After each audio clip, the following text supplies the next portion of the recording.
Deer aspirant, welcome to study with care. আশা করি সকলে ভালো আছো।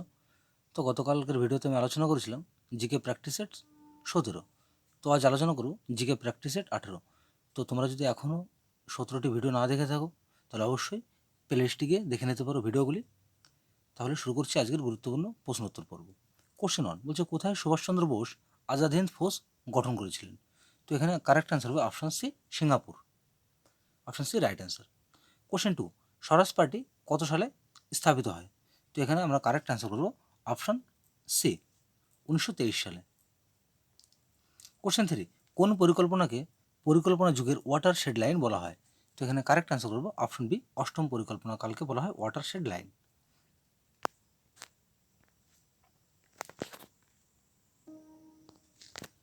কোশ্চেন 4, বায়ুমণ্ডলে CO2 বৃদ্ধির সঙ্গে বায়ুর উষ্ণতা ধীরে ধীরে বাড়ছে, কারণ এটি কি শোষণ করে? এটা উষ্ণতা হবে, এটা উনত্রিশ হয়ে গেছে।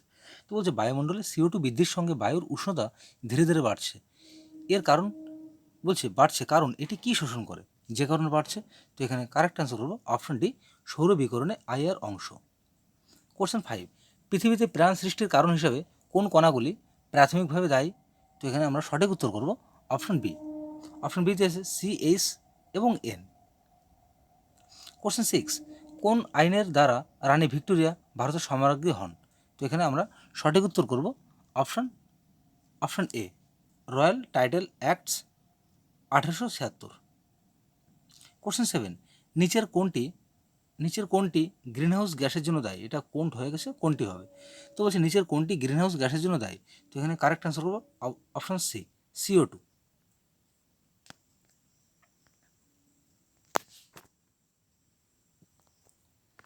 কোশ্চেন 8 বলছে নিচের কোনটি সঠিক? তো চারটে এখানে অপশন দেওয়া আছে, তো আমরা এখান থেকে সঠিক উত্তরটা বেছে নেব। তো প্রত্যেকটা করে পড়ি। বলছে 1960 ভারতের তৃতীয় সাধারণ নির্বাচন হয়। 1958 সালে মুম্বাই, মহারাষ্ট্র এবং গুজরাট দ্বিখণ্ডিত হয়। 1966 সালে ইন্দিরা গান্ধী প্রধানমন্ত্রী হয় এবং 1970 সালে জাতীয় ব্যাংক গঠন হয়। তো এখান থেকে আমরা সঠিক উত্তরটা বেছে নেব। তো এখানে কারেক্ট অ্যান্সার হবে অপশন সি, 1966 সালে ইন্দিরা গান্ধী প্রধানমন্ত্রী হয়, এটা কারেক্ট অ্যান্সার। কোশ্চেন 9 বলছে কংগ্রেসের শান্তিপূর্ণ মৃত্যু কে চেয়েছিল? তো এখানে আমরা সঠিক উত্তর করবো অপশন বি। অপশন বিতে কে রয়েছে? লর্ড কার্জন চেয়েছিল কংগ্রেসের শান্তিপূর্ণ মৃত্যু। কোশ্চেন 10, বায়ু অপেক্ষা জলে শব্দের গতিবেগ বেশি হয়, এর কারণটা কি? তো এখানে সঠিক উত্তর করবো অপশন এ, জল বেশি ঘন, এই কারণে বায়ু অপেক্ষা জলে শব্দের গতিবেগ বেশি হয়। কোশ্চেন 11 বলছে লাল আলোতে একটি লেন্সের ফোকাস দূরত্ব 25 সেমি, নীল আলোতে এর সম্ভাব্য ফোকাস দূরত্ব কত হবে? তাহলে এখান থেকে আমরা অপশনগুলো দেখে নেব। কোশ্চেন 12, নিম্নোক্ত সরীসৃপের মধ্যে কার 4 প্রকোষ্ঠ যুক্ত হৃৎপিণ্ড রয়েছে? তো এখানে সঠিক উত্তর করব অপশন ডি, কুমিরের 4 প্রকোষ্ঠ বিশিষ্ট হৃৎপিণ্ড আছে। কোশ্চেন 13, নিম্নলিখিত অ্যাসিডের মধ্যে কোনটি আপেলে পাওয়া যায়? তো এখানে আমরা সঠিক উত্তর করব অপশন সি, আপেলে থাকে ম্যালিক অ্যাসিড। বিভিন্ন পরীক্ষায় কোশ্চেনটি বারবার আসে। তো এই প্রত্যেকটা কোশ্চেন, যে কোশ্চেনগুলো আলোচনা করছি, প্রত্যেকটা পরীক্ষায় মানে এই যে কোশ্চেনগুলো, এটা কিন্তু বিভিন্ন পরীক্ষায় এই কোশ্চেনগুলো এসছে, রাজ্য সরকার বিশেষ করে। সেক্ষেত্রে এই কোশ্চেনগুলো তোমরা যদি ভালো করে প্র্যাকটিস করো বা ভালো করে এগুলো খাতা নোট ডাউন করে নাও বা পরবর্তীতে এগুলো বারবার শোনো, তাহলে হয়তো আশা করব যে কেপি কনস্টেবল, ডাব্লিউবি কনস্টেবল যে কোশ্চেনগুলো থাকবে, তো তোমরা এখান থেকে ম্যাক্সিমাম কোশ্চেন কমন পেয়ে যাবে। যেমন পিএসসি ফুড এসের কোশ্চেনগুলো প্রচুর কোশ্চেন যেগুলো করানো হয়েছে তার থেকে কোশ্চেন ছিল। তো যাই হোক, পরবর্তী কোশ্চেন 14 বলছে যদি কোনো রাষ্ট্রপতি কর্মরত অবস্থায় মারা যান, তখন রাষ্ট্রপতি সর্বোচ্চ সময়ের জন্য রাষ্ট্রপতি হিসেবে বলছে যদি কোনো রাষ্ট্রপতি কর্মরত অবস্থায় মারা যায়, তখন উপরাষ্ট্রপতি সর্বোচ্চ কত সময়ের জন্য রাষ্ট্রপতি হিসেবে মানে ক্ষমতা বহন করতে পারবে? তো যাই হোক, কোশ্চেনটা আমার একটু লেখায় একটু মানে ভুল ছিল, তো কোশ্চেনটা আমি সেই কারণে আরেকবার বলছি তোমাদের। বলছি যদি কোনো রাষ্ট্রপতি কর্মরত অবস্থায় মারা যায়, তখন উপরাষ্ট্রপতি কত সময়ের জন্য তার পদটি মানে বহন করতে পারবে বা ক্ষমতায় থাকতে পারবে? তো এক্ষেত্রে আমরা সঠিক উত্তর করব অপশন ডি। অপশন ডিতে আছে 6 মাস। তাহলে 6 মাস উপরাষ্ট্রপতি কী করতে পারবে? তার ক্ষমতাটা বহন করতে পারবে।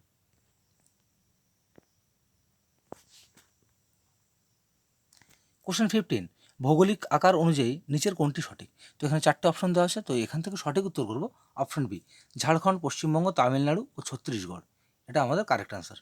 Option B right answer. Question 16 বলছে গ্যালভানাইজেশনে ব্যবহৃত ধাতু কোনটি? এটা গ্যালভানাইজেশন হবে, এতে স্পেলিংটা গয় আকার হয়েছে, জ ফেলা হবে। তো যাই হোক, দু একটা বাংলা টাইপ তো দু একটা একটু মিস্টেক হয়েছে, তোমরা এগুলো বুঝে নিও। বলছে গ্যালভানাইজেশনে ব্যবহৃত ধাতু নিম্নোক্ত কোনটি? তো এখানে সঠিক উত্তর হবে অপশন সি, দস্তা। দস্তা ব্যবহার করা হয়। কোশ্চেন 17 বলছে, কোশ্চেন 17 অর্থ এবং প্যারা নাইট্রোফেনল আলাদা করার উপায় নিম্নোক্ত কোনটি? তো এখানে আমরা সঠিক উত্তর করবো অপশন সি, ঊর্ধ্বপাতন। কোশ্চেন 18 ভারতীয় বিপ্লবীদের জননীরূপে খ্যাত কে ছিলেন? তো এখানে আমরা সঠিক উত্তর করবো অপশন সি। অপশন সিতে রয়েছে মাদাম কামা, যিনি ভারতের বিপ্লবীদের জননী নামে পরিচিত। কোশ্চেন 19 তিমি মাছের শ্বাসযন্ত্রের নাম কি? তো এখানে কারেক্ট অ্যান্সার হবে অপশন সি, ফুসফুস ও ফুলকা উভয়ই কিন্তু তিমি মাছের শ্বাসযন্ত্র। কোশ্চেন 20 বলছে সিনকোনায় যে উপঘাটটি পাওয়া যায় সেটি নিম্নোক্ত কোনটি? তো এখানে কারেক্ট আনসার হবে অপশনে রেসারপিন। সিনকোনায় কী পাওয়া যায়? রেসারপিন উপঘাটটি পাওয়া যায়। কোশ্চেন 21 বলছে, কোশ্চেন 21-এ রয়েছে ভারতের নতুন সংবিধান কবে গৃহীত হয় বা স্বাক্ষরিত হয়েছিল? তো এখান থেকে আমরা সঠিক উত্তর করব অপশন এ। অপশনে রাইট অ্যান্সার 26 নভেম্বর 1949 সালে। তো এটা 49 ভুল করে লিখে ফেলেছে, টাইপ হয়ে গেছে।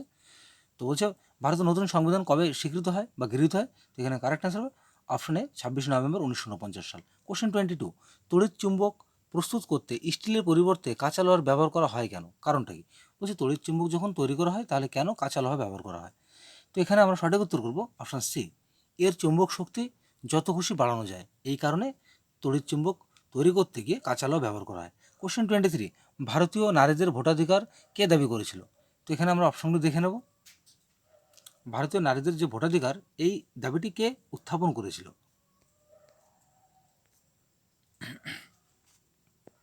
নবসেবাটা কি? যান্ত্রিক পদ্ধতি দ্বারা পরিচালিত প্রথম প্রধান বন্দর। কোশ্চেন 25 কোনো পদার্থের তরঙ্গের জন্য কে দায়ী? তো এখানে আমরা সঠিক উত্তর করব অপশন বি, শক্তি। কোনো পদার্থের তরঙ্গের জন্য দায়ী কে? শক্তি। কোশ্চেন 26 ব্লক স্তরে পঞ্চায়েতি রাজ প্রতিষ্ঠানটিকে কি বলা হয়? এখানে সঠিক উত্তর করব অপশন বি, পঞ্চায়েত সমিতি বলা হয়।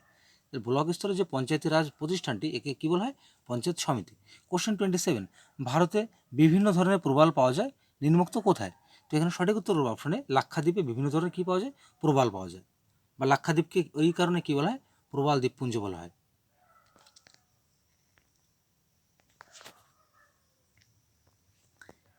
কোশ্চেন 28 বাঁকুড়ার মৃত্তিকা হচ্ছে নিম্নোক্ত কোনটি? বিভিন্ন পরীক্ষায় কিন্তু এই কোশ্চেনটি বারবার আসে। তো এখানে বাঁকুড়ার মৃত্তিকা কী ধরনের? এখানে কারেক্ট অ্যান্সার হবে অপশন সি, ল্যাটে হচ্ছে ল্যাটেরাইট। ল্যাটেরাইট মৃত্তিকা হবে, এটা স্পেলিংটা ভুল হয়ে গেছে একটু। বলছি ল্যাটেরাইট, তাহলে বাঁকুড়ার মৃত্তিকা কি? ল্যাটেরাইট মৃত্তিকা। এটা তোমরা একটু লিখে নিও, ল্যাটেরাইট। কোশ্চেন 29 ভারতের প্রথম প্রধানমন্ত্রী যিনি তৎকালীন ভারতীয় জাতীয় কংগ্রেসের সদস্য পদে ছিলেন না, তিনি কে? তো এখানে আমরা সঠিক উত্তর করব option D, Morarji Desai. Correct answer. Question 30 Telangana আন্দোলনের বিশিষ্ট কমিউনিস্ট নেতা কে ছিলেন? এখানে সঠিক উত্তর করব অপশনে পি, সুন্দরাইয়া। অপশনে রাইট অ্যান্সার। কোশ্চেন 31 স্থানীয় সাহিত্য শাসন আইন কার আমলে চালু করা হয়? তো এখানে আমরা সঠিক উত্তর করব অপশন ডি, লর্ড রিপনের আমলে চালু করা হয়। স্থানীয় সাহিত্য শাসন আইন কার আমলে চালু করা হয়? লর্ড রিপনের আমলে। কোশ্চেন 32 দক্ষিণ মেরুতে দক্ষিণ মেরুতে ভারতের তৃতীয় গবেষণা কেন্দ্রটির নাম কি? তো এখানে আমরা সঠিক উত্তর করব অপশন সি, ভারতী। ভারতের রাইট অ্যান্সার।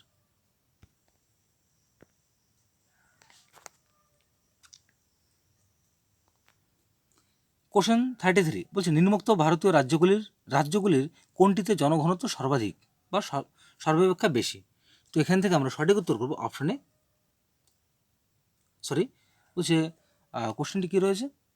নিম্নোক্ত ভারতীয় রাজ্যগুলিতে কোনটি জনঘনত্ব সর্বাপেক্ষা বেশি? জনঘনত্ব। তো এখানে আমরা সঠিক উত্তর করব অপশন এ, পশ্চিমবঙ্গ। জনঘনত্ব না, এটা ভুল বলছি, পশ্চিমবঙ্গ, এটা বিহার। জনঘনত্ব সর্বাধিক কোথায়? বিহারে বেশি। কোশ্চেন 34 ভারতীয় সংবিধানের 109তম সংশোধনটির সঙ্গে সম্পর্কিত নিম্নোক্ত কোনটি? এখানে আমরা সঠিক উত্তর করব অপশন সি, তপশিলি জাতি ও জনজাতি সংরক্ষণ। কোশ্চেন 35 ভারতীয় সংবিধানের কোন ধারায় রাজ্যপালের হাতে রাজ্য পরিচালনার প্রশাসনিক ক্ষমতা অর্পিত হয়েছে? তো এখান থেকে আমরা অপশনগুলো দেখে নেব। 35 বলছে ভারতীয় সংবিধানের কোন ধারায় রাজ্যপালের হাতে রাজ্য পরিচালনার প্রশাসনিক ক্ষমতা অর্পিত হয়েছে? তো এখানে সঠিক উত্তর করব অপশন এ, ধারা 154। কোশ্চেন 36, কোন বছর মৌলিক কর্তব্য ভারতীয় সংবিধানের অন্তর্ভুক্ত হয়েছিল? তো এখানে আমরা সঠিক উত্তর করব অপশনে 1976 সালে। তাহলে 1976 সালে কী হয়, মৌলিক কর্তব্যগুলি ফান্ডামেন্টাল ডিউটিস, এটা কী করা হয়, সংবিধানে অন্তর্ভুক্ত করা হয়। কোশ্চেন 37, দীর্ঘকালীন কর্মনিয়োগের জন্য নীতি নির্ধারণের বিষয়ে নিম্নোক্ত পরিকল্পনাগুলির কোনটিতে এক সাহসী পদক্ষেপ নেওয়া হয়েছিল? তো এখানে আমরা সঠিক উত্তর করব অপশন বি, ষষ্ঠ পঞ্চবার্ষিকী পরিকল্পনাকালে। কোশ্চেন 38, সংবিধান সভার সভাপতি কে ছিলেন? এখানে আমরা সঠিক উত্তর করব option C, Rajendra Prasad. Question 39, school book society কে প্রতিষ্ঠা করে?